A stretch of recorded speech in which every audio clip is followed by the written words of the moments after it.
দর্শক, প্রধানমন্ত্রীর তেজগাঁও কার্যালয়ে চলছে বাংলাদেশ ও ফ্রান্সের সরকার প্রধানদের যৌথ সংবাদ সম্মেলন। সরাসরি চলে যাচ্ছে সেখানে।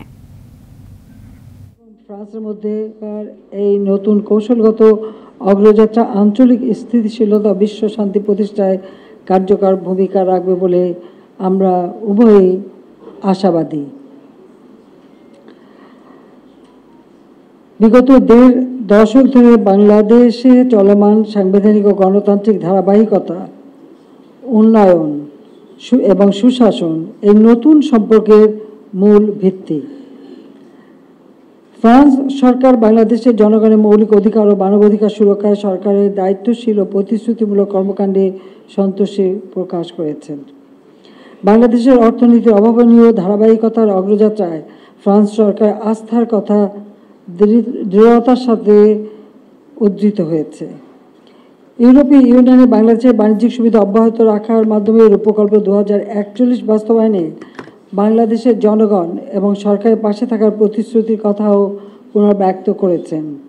এজন্য আমি রাষ্ট্রপতি ম্যাক্রোর নেতৃত্বে ফ্রান্স সরকার এবং ফ্রান্সের জনগণের প্রতি বাংলাদেশের সর্বস্তরের জনগণের পক্ষ থেকে আন্তরিক ধন্যবাদ জানাচ্ছি।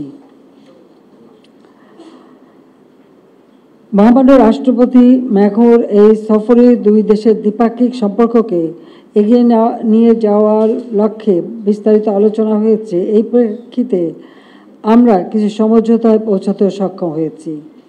বাংলাদেশের বিশ্বস্ত উন্নয়ন সহযোগী হিসেবে ফ্রান্স আমাদের অবকাঠামোগত উন্নয়নে তার সহযোগিতা অব্যাহত রাখার বিষয়ে আমাদের নিশ্চিত করেছেন। পাশাপাশি বাংলাদেশের কৌশলগত সুরক্ষা অবকাঠামো বিনির্মাণে উন্নত বিশেষায়িত কারিগরি সহায়তা প্রদানের আগ্রহ প্রকাশ করেছেন। এশীয় ও প্রশান্ত মহাসাগরীয় অঞ্চলে ভূ রাজনৈতিক স্থিতিশীলতা নিশ্চিত করতে বাংলাদেশ ও ফ্রান্সের নেতৃস্থানীয় দায়িত্বশীল ভূমিকা বাংলাদেশে ও ফ্রান্সে নেতৃস্থানীয় ও দায়িত্বশীল ভূমিকা পালন করবে। জলবায়ু পরিবর্তনের নেতিবাচক প্রভাব মোকাবেলায় ফ্রান্সের অগ্রণী ভূমিকাকে আমরা স্বাগত জানাই এবং এই লক্ষ্যে প্রেসিডেন্ট ম্যাক্রোর নেতৃত্বে একটি টেকসই তহবিল গঠনে ফ্রান্সের আহ্বানকে আমরা সাধুবাদ জানিয়েছি। এছাড়াও ফ্রান্সের সঙ্গে শিক্ষা, সংস্কৃতি, ভাষা বিনিময়ের বিষয়ে ফলপ্রসূ আলোচনা হয়েছে। এই সফরের সামগ্রিক বিষয়ে একটি যৌথ বিবৃতি খুব শীঘ্র প্রকাশ করা হবে এবং দুই দেশের সরকারের দায়িত্বশীল পর্যায় হতে আপনাদের আরও বিস্তারিত অবহিত করা হবে। আমি পরিশেষে ফ্রান্স সরকার ফরাসি জনগণের প্রতি আমার শুভেচ্ছা জানাই এবং দুই দেশের বন্ধুত্বপূর্ণ সম্পর্ককে উত্তরোত্তর সমৃদ্ধি কামনা করছি।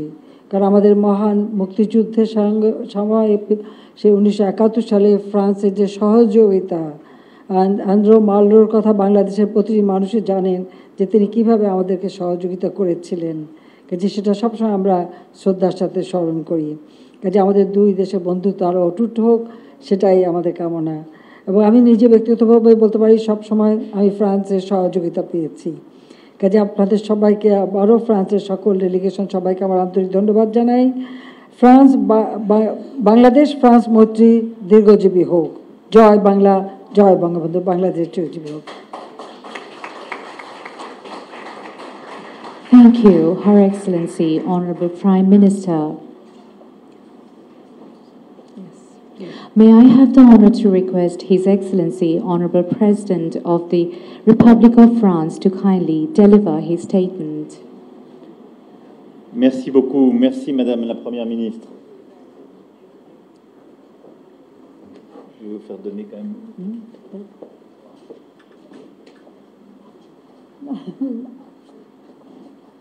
Oh my God.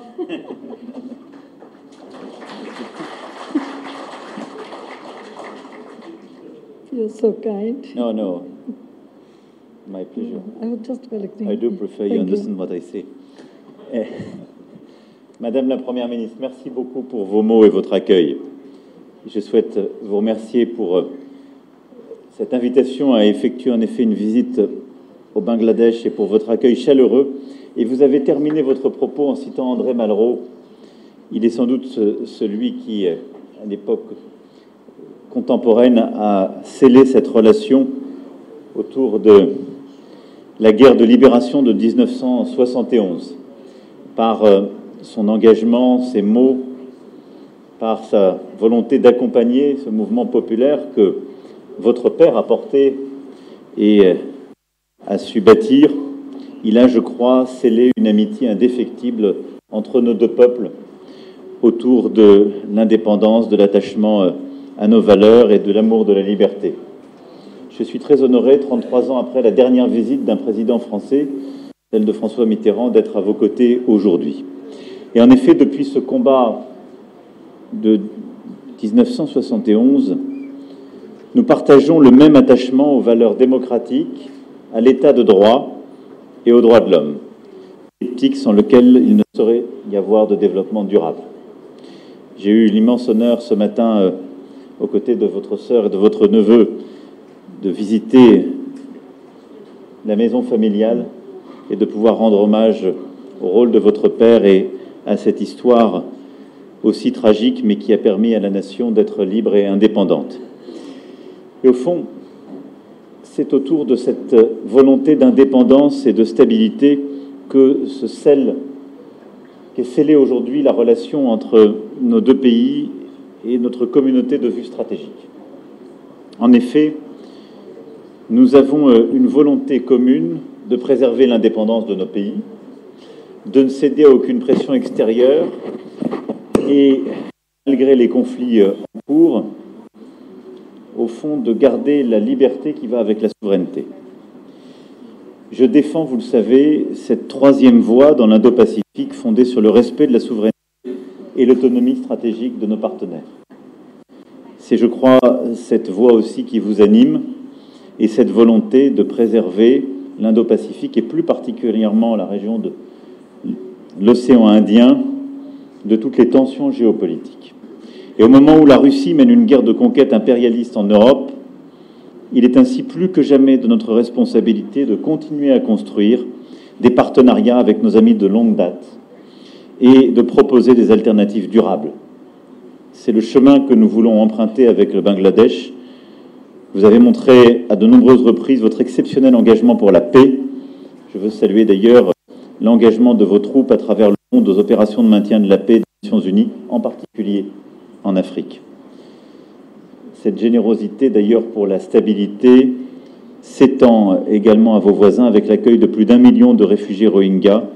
Et je sais ce que cela représente et je veux vous remercier aussi de cet engagement. Je le disais, donc, nous avons une communauté de vue, une volonté de préserver les équilibres, en particulier de votre région, et c'est autour de cela que se scelle, que se construit, que se noue l'accord entre nos deux pays. Alors, vous avez eu, Madame la Première ministre, l'amitié à l'instant de rappeler le sommet que nous avons organisé en juin dernier à Paris, et une des traductions concrètes en matière d'investissement solidaire et de climat est en effet le fait que le Bangladesh a décidé de rejoindre notre initiative pour le pacte de Paris pour les peuples et la planète. Avec un principe simple, c'est qu'aucun pays ne doit choisir entre la lutte contre la pauvreté et le combat pour le climat et la biodiversité. C'est un engagement important qui bâtit un nouveau consensus international et qui va nous permettre d'aller encore plus vite et plus fort ensemble sur cet agenda. La France a multiplié par 3 l'engagement de l'Agence française de développement depuis 2019 au Bangladesh. Et ce sont plus d'1 milliard d'euros de projets qui sont en cours de préparation pour les 3 années à venir, s'ajoutant aux près de 2 milliards d'euros déjà réalisés. C'est un engagement sans précédent qui est en ligne avec cet agenda et qui va permettre d'accompagner votre développement économique, votre stratégie de lutte contre la pauvreté et votre stratégie de transition énergétique et climatique.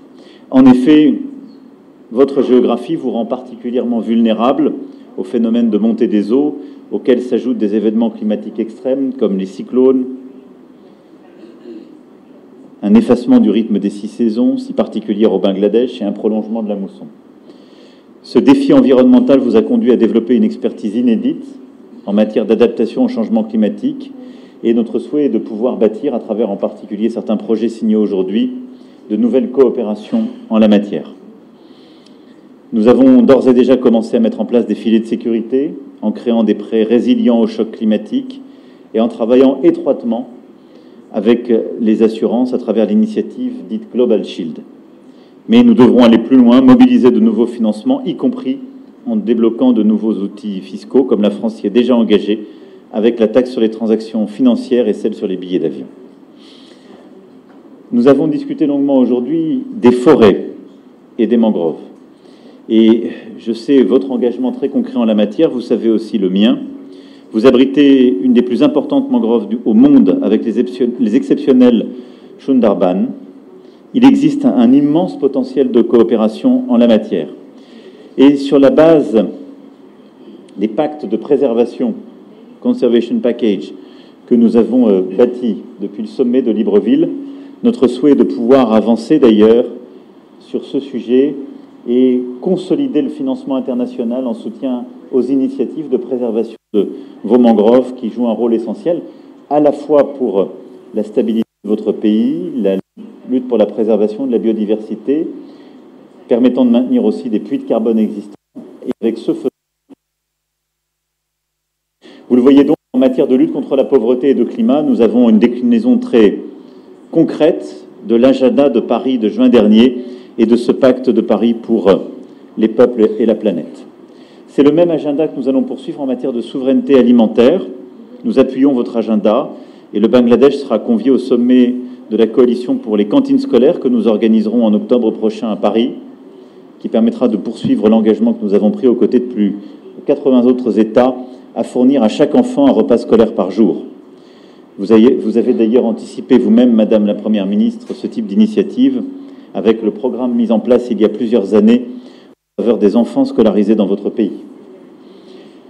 Je veux ici aussi saluer sur cet agenda de justice, qu'elle soit sociale ou climatique, l'engagement qui a été le vôtre durant la dernière décennie. En effet, 10 ans après le tragique effondrement du Rana Plaza, le millier de victimes parmi les travailleurs du textile, vous avez pris des mesures pour améliorer la sécurité des travailleurs. À titre d'illustration, ce sont plus de 4000 usines du textile qui ont été inspectées, plus de 800 qui ont été fermées pour tenir vos engagements. Ces efforts menés de concert avec les partenaires sociaux, en collaboration avec l'Organisation internationale du travail, notamment pour le déploiement d'un fonds visant à garantir une protection exemplaire aux travailleurs. Et plusieurs marques internationales de textiles, y compris françaises, se sont déjà mobilisées et apportent volontairement leur contribution. De notre côté, vous le savez, nous avons demandé aux entreprises de se conformer à un devoir de vigilance qui a accompagné cet effort. Enfin, pour accompagner votre agenda de développement, de stabilité du Bangladesh, nous souhaitons faire davantage. Et au-delà des investissements et de l'accroissement de l'exposition de l'Agence française de développement, nous voulons contribuer à l'émergence du Smart Bangladesh que vous appelez de vos voeux. Et c'est pourquoi nous avons évoqué longuement aujourd'hui et signé plusieurs textes importants. Nous ferons davantage dans le domaine des transports et je vous remercie pour le choix de confiance pour l'aéronautique européenne et l'engagement sur ces 10 à 350 d'Airbus est un point important. De l'espace, la France ayant déjà été à l'origine du premier satellite Bangladesh, et l'engagement qui est fait en matière satellite est là aussi un point important. De l'énergie, de la défense, mais aussi de la culture, de l'enseignement et du patrimoine. J'ai eu la chance hier de rencontrer plusieurs artistes et nous souhaitons encore développer davantage notre coopération en la matière et vous pouvez compter sur la France pour poursuivre ce chemin. Voilà, mesdames et messieurs, ce que je souhaitais dire après nos échanges ce matin. Je voulais, Madame la Première ministre, vous dire que la France restera fidèle à son histoire pour bâtir une nouvelle page que nous aurons ensemble. Un attachement à l'indépendance de votre nation, au courage de votre peuple et, au fond, une ligne que vous suivez, que vous défendez. Une ligne exigeante qui ne cède à aucune pression et qui préserve la stabilité de votre région. Une ligne exigeante aussi qui bâtit un chemin de prospérité pour votre pays, améliore la situation climatique et de biodiversité et vise aussi à lutter contre tous les extrémismes qui peuvent menacer la sécurité. Vous menez cet agenda avec courage et détermination. Sachez que vous avez le soutien de la France et que votre peuple a le soutien du peuple français. Je vous remercie.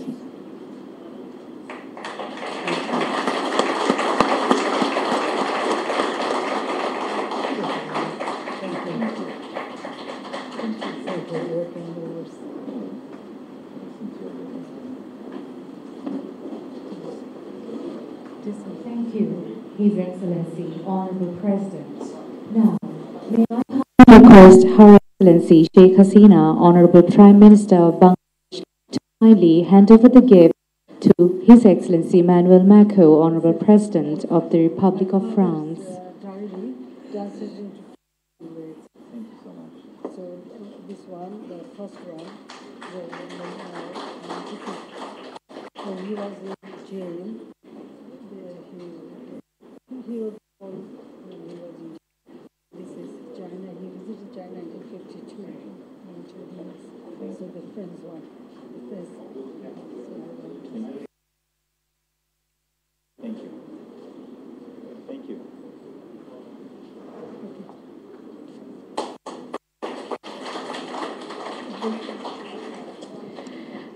With this, we end our program here. Thank you all.